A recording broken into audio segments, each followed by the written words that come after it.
शिवराज जी, लेकिन इस दौरान दो तीन चीज़ें दिखी। वो ये थी कि ऑक्सीजन की पर्याप्त, आपने कहा कि शुरुआती दौर को छोड़ दें तो पर्याप्त ऑक्सीजन हुई, लेकिन सप्लाई चेन नहीं बन पाई, क्योंकि जहाँ जहाँ पर पहुँचनी चाहिए थी वहाँ नहीं पहुँची। कई जगह ब्लैक मार्केटिंग हुई, रेमडेसिविर को लेकर भी ब्लैक मार्केटिंग चली या कमी पड़ गई। तो ये जो एसेंशियल जो ड्रग्स थे उनकी शॉर्टेज हुई कई जगह। आप क्या कहेंगे कि ये आपदा में जो अवसर तलाशते हैं वो देश को आगे ले जाते हैं? कुछ ऐसे लोग थे जो दूसरों की मुश्किल में अवसर तलाश रहे हैं, ऐसे लोगों को क्या कहेंगे? देखिए, मध्य प्रदेश में तो खैर ऑक्सीजन की कमी का सवाल ही नहीं है। अब वो संकट समाप्त हो गया।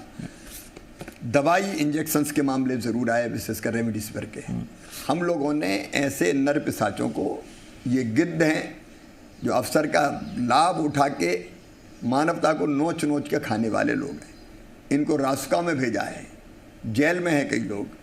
और आगे भी हमने सख्त निर्देश दिए हैं, न केवल कालाबाजारी करने वालों को, उनके खिलाफ तो सख्त कार्रवाई हो ही रही है, लेकिन अगर किसी अस्पताल ने, हमने कहा था कि रेट निर्धारित है और ये आप अस्पताल के बाहर चस्पा कीजिए, बाकायदा लगाइए किस चीज़ के कितने पैसे लगेंगे, और अगर किसी ने उससे ज़्यादा पैसे लिए तो हम वैसे अस्पतालों के खिलाफ कार्रवाई कर रहे हैं। 4 अस्पतालों के खिलाफ भोपाल में कार्रवाई हुई है, इंदौर में कार्रवाई हुई है, हमने चेताया भी है।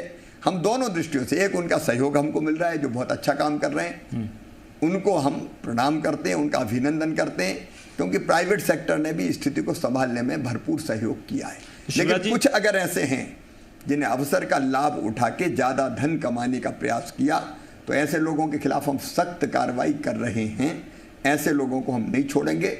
लोगों के खिलाफ कार्रवाई हो रही है और गड़बड़ करने वाले जेल जा रहे हैं। सुप्रीम कोर्ट और हाई कोर्ट तक ने टिप्पणी की है, कई हाई कोर्ट्स ने, कि ये मानवता को शर्मसार करने वाले लोग हैं जो इस तरह की परिस्थितियों में लोगों को नोच रहे हैं।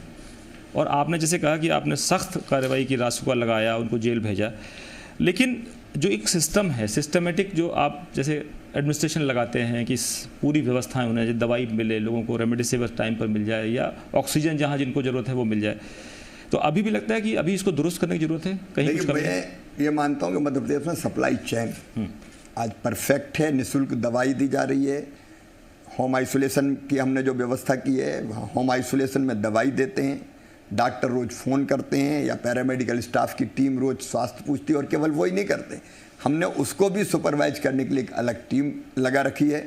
इंजेक्शंस जो आते हैं रेमडेसिविर, क्योंकि भारत सरकार ने कंपनियों के माध्यम से भी कोटे फिक्स कर दिए, इस राज्य को इतने मिलेंगे, तो वो अस्पतालों में जो पेशेंट्स हैं उनकी संख्या के आधार पर, जिनको आवश्यकता उस आधार पर हम लोग वितरित करते हैं। जहाँ भी होता है वहाँ हवाई जहाज से लेके आते हैं। कल हमारा एक प्लेन भी आपको पता चला होगा कि क्रैश हो गया, भगवान की कृपा से पायलट वगैरह बच गए, लेकिन हवाई जहाज और हेलीकॉप्टर से भी जल्दी पहुँच जाए इंजेक्शन, इस बात का इंतजाम हम लोग लगातार करते हैं।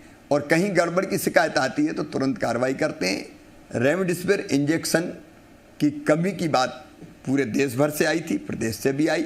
उसकी आपूर्ति भारत सरकार के सहयोग से निरंतर जारी है, और प्राइवेट सेक्टर को भी टाई अप करके, क्योंकि प्राइवेट कंपनियों को भी कोटा दे दिया है, इतने इस राज्य को देना, तो वो आपूर्ति भी जारी है। बाकी दवाइयों की कहीं कोई कमी नहीं।